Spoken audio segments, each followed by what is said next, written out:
liefde was 'n dik fout in 'n storie wat mooi kon wees. Nie omdat ons nie lief was nie, maar tyd en seer het dit so gekies. Woorde het skief begin lê, tussen hoop en seer kry vas. Ons het beloof ons sal hou, maar iets het stadig geknak. Ons het geskryf met hoop in ons hande, maar gelees met gebreekte harte se pyn. Elke belofte was eerlik bedoel, tog het die pad ons laat verklei. Ons liefde was 'n dik fout, ja, en 'n storie wat mooi kon wees. Liefde alleen maak nie heel nie, as vrede en respek kon breek. 'n paar die hoofstukke eindig vroeg, al wil jy dit anders hê.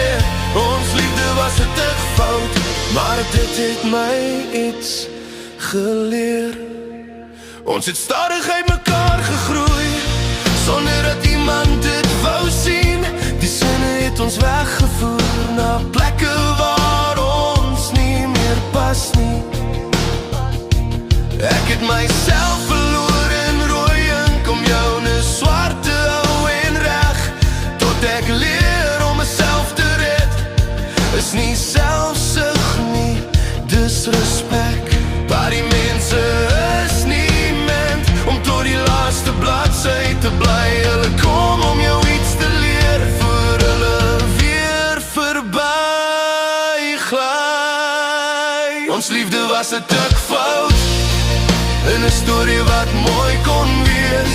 Liefde alleen maak nie heel nie, dit het ek dier gelees. 'n paar die hoofstukke eindig vroeg, selfs as het seer bly wees.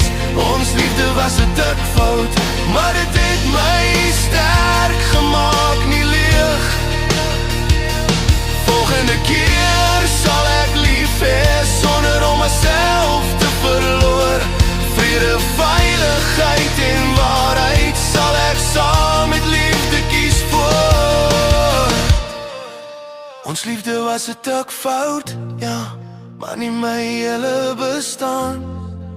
Ek skryf nou met sagtheid en leer hoe om aan te gaan.